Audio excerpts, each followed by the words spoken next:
Cette semaine, est-ce que c'est l'apocalypse? Est-ce que ne pas avoir de puce implantée dans son cerveau, c'est rater sa vie? Et je crois que je vais lancer le Benjamin Coin.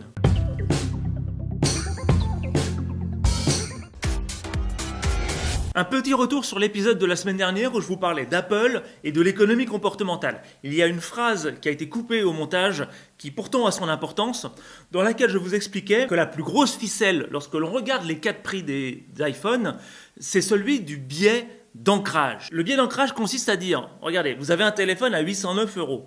Le téléphone à 809 € en lui-même, tout seul, si on n'en connaît que ce prix, c'est juste du vol. Par contre, si on compare ce téléphone à l'iPhone 10 qui fait 1359 €, eh bien, d'un seul coup, 809 €, c'est pratiquement la moitié et ça devient beaucoup plus abordable.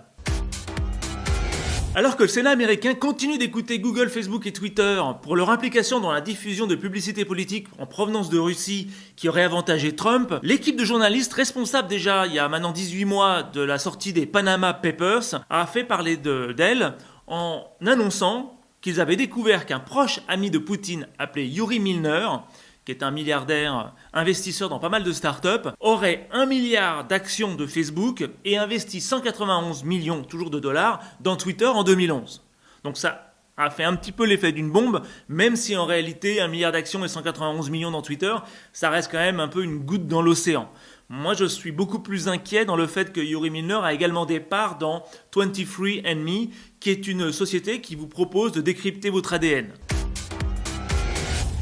Sommes-nous en train de vivre une apocalypse? Parce que 2017 semble confirmer que le temps du Il y a une application pour ça. est bien terminé. Je vous donne 2 chiffres. Adjust.com, qui s'occupe de la visibilité des apps sur les App Store, a découvert que 80% des apps sont des apps zombies. C'est-à-dire qu'on ne peut pas les trouver ou elles sont tellement noyées dans d'autres apps qu'on ne peut pas y accéder sur les Apple Store. Le second chiffre, qui donne une appréciation encore plus précise et inquiétante de ce qu'il se passe dans les apps, provient de Pocket Gamer, qui selon son étude a identifié qu'en 2017, seulement 445 applications ont été soumises à l'Apple Store, là pour le coup c'est l'Apple Store, depuis le début de l'année. 445 applications par jour. En 2016, c'était 2600 applications qui étaient soumises à Apple. En fait, désormais, les apps sont en tâche de fond. Ce sont les notifications qui vous invitent à une action et qui vous emmènent ou pas sur une app. Donc une fois que vous avez compris qu'il n'y a plus de différence entre un site web et une app, pour cela vous pouvez utiliser 2 protocoles développés par Google. Le premier c'est AMP, Accelerated Mobile Page, qui permet d'accéder à un site web aussi rapidement que vous ouvrez une application en simplifiant au maximum les informations de ce site, donc notamment en téléchargeant les photos en tâche de fond par exemple. Et le second, c'est le Progressive Web Apps, qui est un protocole qui vous permet de pouvoir naviguer dans un site web comme si vous étiez dans une app. Alors bien sûr, la disparition des apps va devenir progressive et il y a peut-être certaines apps qui vont rester plus longtemps que d'autres. Je pense notamment aux applications bancaires. Maintenant, je suis curieux de savoir ce qu'il va se passer quand nous utiliserons tous Siri ou que nous aurons tous un Alexa ou un Google Home à la maison et que nous utiliserons la parole pour commander un stock de PQ, décaler une réunion, télécharger un film ou trouver le meilleur chemin pour aller au cinéma. Alors toujours en bref, la nouvelle de la semaine concernant les réseaux sociaux, Twitter passe en 280 caractères. C'est pas une blague, 280 caractères. 2 fois plus de place pour écrire de la... Alors en fait, Twitter nous dit que ça ne sert absolument à rien parce que sur le test qu'ils ont fait pendant plusieurs mois, seulement 5% des messages dépassaient les 140 caractères et seulement 2% dépassaient les 190 caractères. Evan Spiegel a annoncé les résultats de Snapchat pour le 3e trimestre 2017, résultats qui sont plutôt décevants, et a en même temps reconnu que l'application était difficile à utiliser par les vieux. Il a décidé qu'il allait retravailler le graphisme et l'usabilité de l'application à destination des plus de 34 ans. Cette semaine, Science et Avenir a relancé la question, alors qui date et qui commence vraiment à devenir un marronnier, est-ce que l'homme a atteint les limites maximum de ses capacités physiques? Cet article nous ramène toujours à la même question, est-ce que l'homme a atteint ses limites? Et si oui, est-ce que l'on pourrait utiliser l'augmentation pour pouvoir continuer à battre des records? Alors ça peut commencer gentiment avec les drogues nootropiques, celles qui sont destinées à améliorer le fonctionnement du cerveau.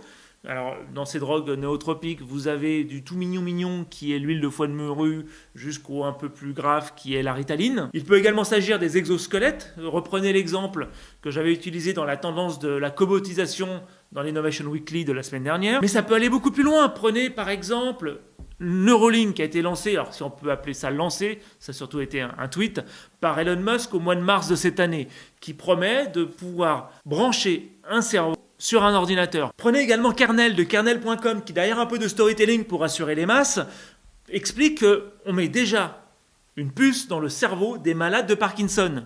Donc pourquoi pas mettre une puce dans le cerveau de tout le monde pour pouvoir accéder, lire et écrire des informations. Moi ce que je vous propose c'est de lancer un Kickstarter pour créer une puce pour développer la... Dernière nouvelle brève. Alors cette nouvelle brève on va la prendre avec des pincettes. On n'est pas le 1er avril donc a priori c'est pas une blague mais méfions-nous quand même. Uber a annoncé un partenariat avec la NASA pour pouvoir lancer Uber Air qui serait donc une offre de taxi volant d'ici 2020. Merde, c'était quoi ça? Un taxi? Pas une semaine ne se passe sans que quelqu'un me dise « j'ai toujours pas compris à la blockchain » ou me demande de lui expliquer ce que c'est que la blockchain. Rassurez-vous, je ne vais pas vous expliquer ce que c'est que la blockchain parce que c'est un terme d'ingénieur qui est aussi confus que IMAP ou HTTP. Et je pense que vous n'avez pas forcément besoin de rentrer trop dans le détail de la compréhension pour pouvoir l'utiliser. Plutôt que de vous expliquer ce que c'est que la blockchain, je vais vous poser une question. À votre avis, quels seraient les problèmes que vous pourriez rencontrer si vous souhaitiez transformer une monnaie réelle en pièces et en billets en monnaie virtuelle ou monnaie digitale? Ce qui est évident, c'est que le problème le plus important, c'est le problème de la confiance. Comment avoir confiance dans une monnaie qui, en gros, n'existe pas et qui n'est pas adossée à une banque et à une économie souveraine. Bon, à une économie souveraine. Ce qui nous amène à 2 sous-questions. La première est comment s'assurer que cette monnaie ne soit pas piratée par un ingénieur plus malin que les autres et comment s'assurer que la même monnaie virtuelle ne soit pas utilisée plusieurs fois. Donc, quelles sont les réponses apportées à ces 2 problèmes liés à la confiance par les concepteurs des monnaies virtuelles? Le premier, concernant la sécurisation de la monnaie virtuelle, a été d'oublier la notion d'autorité centrale pour créer une autorité décentralisée. Donc en gros, ça va être un réseau qui va s'assurer du bon fonctionnement de cette monnaie virtuelle. Le second problème étant la traçabilité, et bien de nouveau, on va faire comme la monnaie réelle, on va s'assurer que cette monnaie soit traçable grâce à un registre qui lui aussi sera décentralisé dans un réseau. Donc là, je viens de vous donner les 2 bases de la blockchain.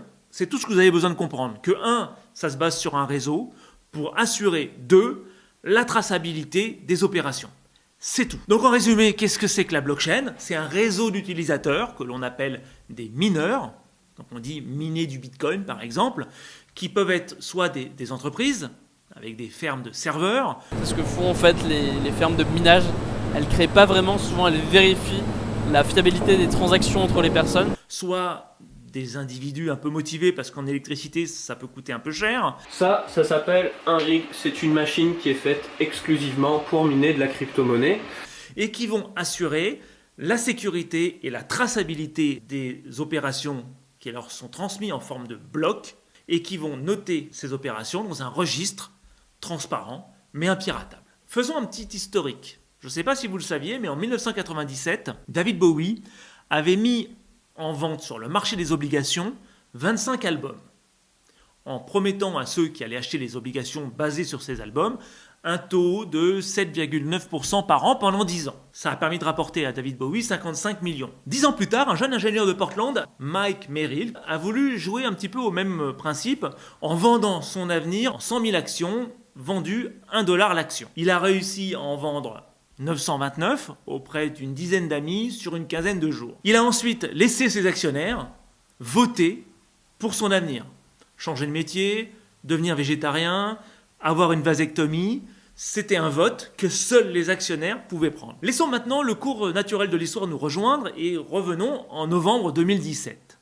Je vous présente Evan Prodromou. Evan a transformé ses heures de travail en crypto-monnaie qu'il a appelé l'Evan Coin. Alors comme beaucoup d'entrepreneurs, en plus développeurs qui ont un peu de succès, parce que Evan a quand même fondé plusieurs entreprises, il est submergé par les demandes de déjeuner, de renseignements, de conseils, etc. etc. Et il s'est dit, tiens, pourquoi ne pas transformer ces demandes d'interaction en transactions? Et il a lancé une ICO. Donc l'idée de l'Evan Coin est double. Le premier, c'est que ça va vous permettre de rentrer en interaction avec Evan basé sur un Evan Coin égale 1 heure du temps de Evan. Mais également, si jamais Evan devient connu, développe son influence, vend son business ou que sais-je, peut-être que cette monnaie vaudra de la valeur. Ce qui fait que l'Evan Coin, ce n'est pas simplement un token qu'on utilise comme un jeton d'éléphant bleu. C'est quelque chose que l'on peut garder en espérant qu'il prenne de la valeur. Sachant que de son côté, Evan surveille quand même le nombre d'Evan Coin qui sont en circulation pour ne pas se faire submerger en vendant plus de monnaie qu'il n'a de temps disponible. Rappelez-vous, si les billets de banque sont ou étaient appuyés sur le cours de l'or, l'Evan Coin est appuyé sur le nombre d'heures disponibles d'Evan. Alors si Evan a pu créer sa propre crypto-monnaie, c'est d'abord et surtout parce qu'aujourd'hui il y a une plateforme qui s'appelle l'Ether, dont la monnaie la plus connue est l'Ethereum, qui permet de façon assez simple, alors simple quand on est un ingénieur, un geek, un passionné, de créer sa propre monnaie virtuelle. Alors est-ce que ça signifie que dans un proche avenir, tout le monde aura sa propre crypto-monnaie ? À suivre. Dans les événements de la semaine prochaine, absolument incontournable, la nouvelle édition de 360 possibles les 15 et 16 novembre à Brest. Bon, alors j'ai pas compté le nombre d'intervenants qu'il y a, mais c'est absolument immense. Vous avez 11 activités en parallèle pendant 2 jours. Donc ça va être un joyeux foutoir et ça va être passionnant. Déjà 900 inscrits pour le thème de cette année qui sera Innovation, fruit de la passion. Ça va être inspirant, ça va être magnifique, ça va être 2 jours et ça va être à Brest. Alors cette semaine, ça a été un peu compliqué de ne choisir qu'une seule tendance parce que ça y est, la saison de la tendance est ouverte. C'est-à-dire que de plus en plus d'articles et d'études paraissent en nous présentant les tendances 2018. Les tendances 2018 de l'emploi, des sites de graphisme, du design, de la tech, etc. Ça y est, c'est parti. On est toujours un peu surpris parce que la saison de la tendance commence chaque année plus tôt, un petit peu comme les décos de Noël dans les magasins à partir de début novembre. Alors c'est Gartner cette année qui a tiré en premier en nous présentant ces 10 tendances technologiques pour 2018, tendances que je vous invite à aller voir, qui sont classées en 3 catégories, l'intelligence, le digital, original, et le maillage, le mesh en anglais. Cette semaine, l'actualité a fait remonter 2 tendances. La première, c'est la coopétition. La coopétition, c'est lorsque 2 concurrents s'allient, soit pour pouvoir avoir une complémentarité de compétences, dans ce cas-là, on appelle ça la complétition, ne rigolez pas, soit pour réduire les coûts. Dans ce cas-là, on appelle ça la collaborance. Je vous ai dit, ne rigolez pas. L'exemple de la semaine, c'est bien sûr AMD et Intel, qui sont tous les deux des fabricants de microprocesseurs, nanoprocesseurs, maintenant, qui se sont alliés pour pouvoir proposer une nouvelle carte graphique et rentrer en concurrence avec Nvidia sur le marché du portable haut de gamme. La seconde tendance de la semaine, c'est une tendance extrêmement rare. C'est une tendance boomerang. C'est-à-dire que c'est une tendance qui a fait flop il y a quelques années et qui revient malgré tout alors qu'on ne l'attendait plus. Cette tendance, c'est le podcast. Alors la tendance du podcast est surtout américaine, mais elle commence doucement à arriver en France, sachant que le marché radiophonique aux États-Unis est très fragmenté.